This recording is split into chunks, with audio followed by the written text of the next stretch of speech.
అందరికి వినిపిస్తుందా? వినిపిస్తుందా అందరికి? కార్యక్రమానికి వచ్చినటువంటి మహిళలు, ఎక్కువగా మహిళలు కనిపిస్తున్నారు, కొంచెం తక్కువ సంఖ్యలో ఉన్నారు. అండ్ డయాస్లో ఉన్నటువంటి అందరికి కూడా good evening brothers and sisters of Kadiri.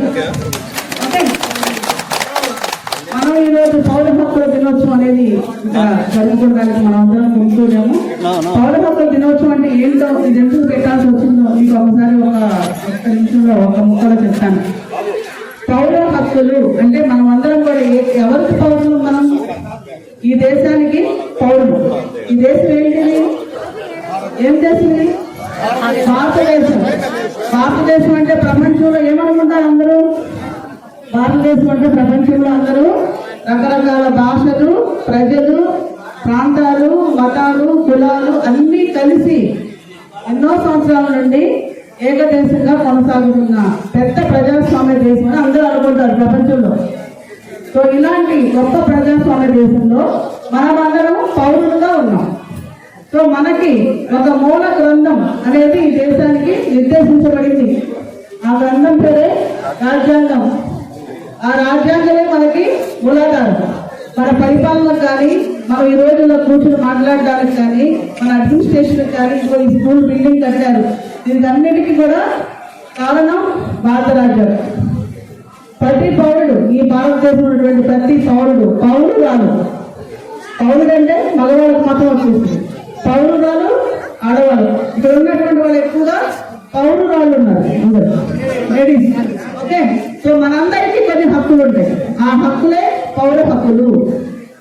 Okay, so మహిళలకి స్వేచ్ఛగా తమ ఇళ్లలో జీవించడానికి, కుటుంబాల్లో గౌరవప్రదంగా బతకడానికి ఉన్నవి మహిళా హక్కులు. పిల్లల్ని ఎవరు ఎలా చేయకుండా ఒక పిల్లవాడు 14 సంవత్సరాలు వచ్చే వరకు నిర్బంధ ఉచిత విద్య కొనసాగించడం, ఆ పిల్లవాడికి ఉన్నటువంటి హక్కులు, అమ్మాయికి ఉన్నటువంటి హక్కులు వాళ్ళకు ఉంటాయి. అది చిన్నపిల్ల హక్కులు, చైల్డ్ రైట్స్. ఓకే, అట్లాగే పెద్దవాళ్ళకి, వృద్ధులకి వాళ్ళకి స్వేచ్ఛగా జీవించాలి, వాళ్ళు ఎవరు ఎలా చేయకూడదు, దానికోసం ఒక యాక్ట్ వచ్చింది, సిటిజన్ రైట్స్ యాక్ట్. సో అది వృద్ధులకు హక్కులు. అలాగే మైనార్టీ హక్కులు. మైనార్టీస్ ఎవరైతే ఈ దేశంలో వివిధ మతాలు ఆచరిస్తూ మైనార్టీలుగా ఉన్నారో, అంటే తక్కువ సంఖ్యలో ఉన్నారో, వారందరికీ ఉన్న హక్కులు మైనార్టీ హక్కులు.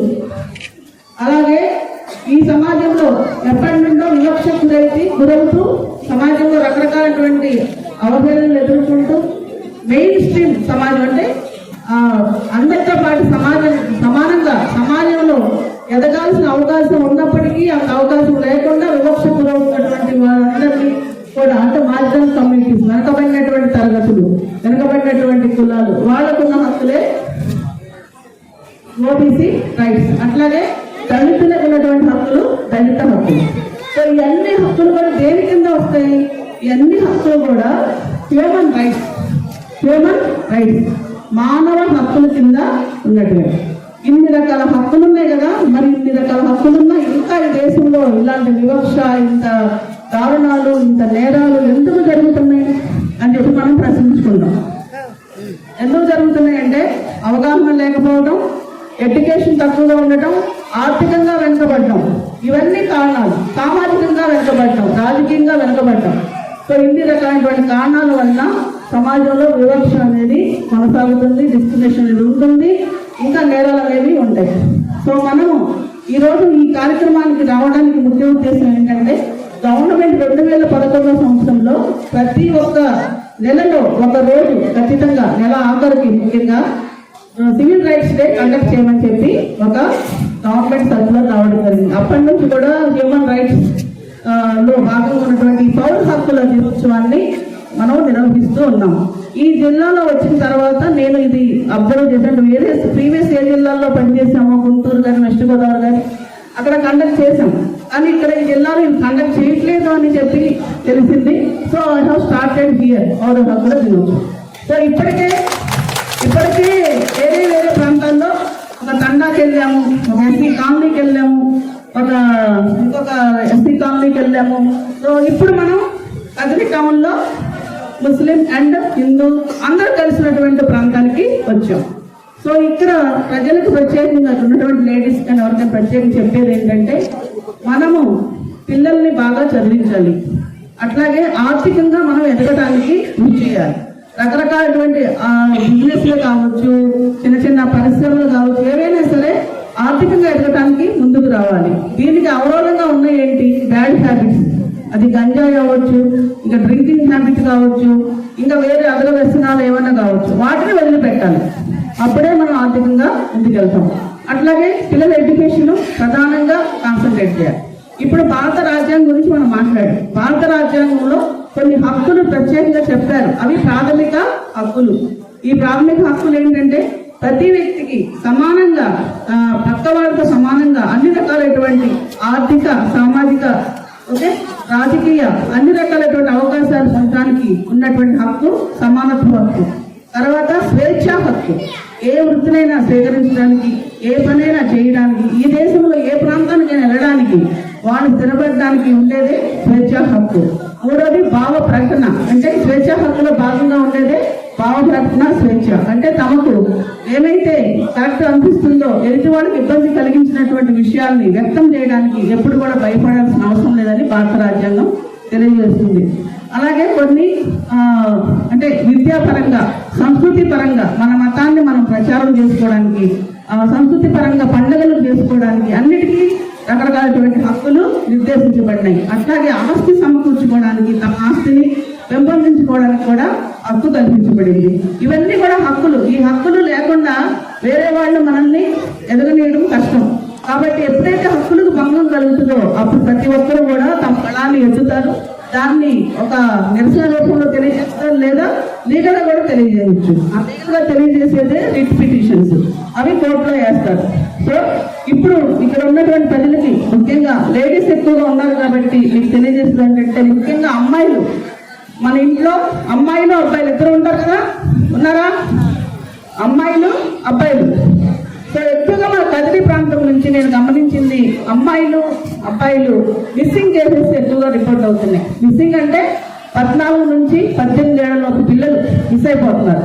సో అట్లా ఎందుకు మిస్ అవుతున్నారు? కారణం ఏంటి? సెల్ ఫోన్ ఎక్కువగా వాడడం, తర్వాత బయట చదువు ఆపేసి తిరగడం, ఇవన్నీ కూడా కారణాలు. అందుకని 14 నుంచి 18 ఏళ్ల వయసులో ఉన్నటువంటి అమ్మాయిలు ఏం చేస్తున్నారు? చదువుకుంటున్నారా? సెల్ ఫోన్ ఎక్కువ వాడుతున్నారా? ఇదన్నీ తల్లిదండ్రులు గమనించుకోవాలి. సో ఆ వయసులో మిస్ అయ్యి వెళ్ళిపోతే, ఆ వయసులోనే పెళ్లి చేసేసుకొని పిల్లలు కనేస్తే ఆ పిల్లలు సరిగ్గా పుట్టరు, ఆ తల్లి ఆరోగ్యం సరిగ్గా ఉండదు, వాళ్ళు సమాజానికి రేపొద్దున పనికిరాదు. వాళ్ళకి తెలియదు ఆ వయసు ప్రభావం అలా ఉంటుంది. 14 ఏళ్ళప్పుడు అప్పుడే వయసులో వస్తూ ఉంటారు కాబట్టి నేను చాలా అందంగా ఉన్నామని ఎవరికి వాళ్ళే ఫీల్ అయిపోయి ఈ విధంగా బిహేవ్ చేస్తుంటారు. కాబట్టి ఈ వయసులో ప్రతి ఒక్క అమ్మాయి అందంగానే ఉంటుంది, ప్రతి ఒక్క అబ్బాయి యాక్టివ్గానే ఉంటాడు. కాబట్టి దాన్ని వాళ్ళు చదువు పైన దృష్టి మరించి తమ జీవితంలో ఎదగాలి తప్ప ఇట్లా వెళ్ళిపోవడము, ఇట్లా ఎలోప్మెంట్, ఇవన్నీ కూడా కరెక్ట్ కాదు. ఇది తల్లిదండ్రుల నుంచే ఈ మార్పు రావాలి. మీరే పిల్లలకు తెలియజేయాలి. పిల్లలు ఆ విధంగా మీరు బాధ్యతగా చూసుకోవాలి, ముఖ్యంగా అమ్మాయిల విషయంలో. అలాగే చిన్న చిన్న పిల్లలు, ఆడపిల్లల పట్ల కూడా నేరాలు ఎక్కువగా ఉన్నాయి. ఎందుకుంటున్నాయి? మన బంధువులు, చుట్టుపక్కల వాళ్ళకి మనం అప్పచెప్పేసి పనులకు వెళ్ళిపోతాం. వాళ్ళు ఏం చేస్తున్నారో తెలియదు. సో ఇలాంటి సంఘటనలు జరుగుతున్నప్పుడు ఖచ్చితంగా మన చిన్న పిల్లల్ని, ఆడపిల్లల్ని మనకు తెలిసినటువంటి వాళ్ళ దగ్గరే పెట్టాలి తప్ప, అంటే ఆడవాళ్ళ దగ్గరే పెట్టాలి, అది మగవాళ్ళ దగ్గర ఉండకూడదు. సో ఇవన్నీ కూడా మీరు తెలుసుకోవాలని చెప్పి ఈ సందర్భంగా తెలియజేస్తున్నాను. ఇంకా పౌర హక్కులని ప్రత్యేకంగా చెప్పారు కాబట్టి సమాజంలో ప్రతి ఒక్కరూ సమానంగా జీవించాలి. కుల వివక్ష, మత వివక్ష అది ఏది కూడా దీనికి అడ్డంకిగా ఉంటది. కాబట్టి మనమందరం భారతదేశ పౌరులుగా సమానంగా జీవిద్దాం. ఎక్కడా కూడా మనం వివక్షకు తావు లేకుండా ఉందాం. ఇంకా ఎస్సీ ఎస్టీ పీవై యాక్ట్ అనేది 1989లో తీసుకురావడం జరిగింది. ఈ యాక్ట్ ప్రకారం ఏంటంటే, ఎవరైనా ఎస్సీసీ పైన నేరాలు కనుక పాల్పడితే ఆ చట్ట ప్రకారం శిక్షార్హులు అవుతారు. సో ఇలాంటి సందర్భాలు అంటే ఆ వివక్ష రకరకాలుగా ఉండొచ్చు. ఆర్థికంగా ఉండొచ్చు, సామాజిక పరంగా ఉండొచ్చు, రాజకీయ పరంగా ఉండొచ్చు, లేదా వ్యక్తిగత దోషణ రూపంలో కూడా ఉండొచ్చు. కులం పేరుతో తిట్టడం లాంటివి ఉండొచ్చు, దౌర్జన్యం చేయడం ఉండొచ్చు, శారీరకంగా హాని చేయడం అంటే అటాక్ చేయడం లాంటివి ఉండొచ్చు. సో ఇలాంటి సందర్భాలు ఉన్నప్పుడు ఖచ్చితంగా రిపోర్ట్ చేయాలి. వాటిపైన కేసు కట్టడం జరుగుతుంది.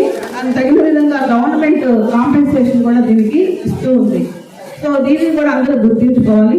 అట్లాగే మన పక్కనటువంటి వ్యక్తి, మన ఇంట్లో మనం ఎలా ఉంటామో మన పక్కన జీవించే వ్యక్తి కూడా ఒక మనిషి. ఆ మనిషిలో కూడా అదే రక్తం ప్రవహిస్తుంది, మనలో కూడా సేమ్ రక్తం ప్రవహిస్తుంది.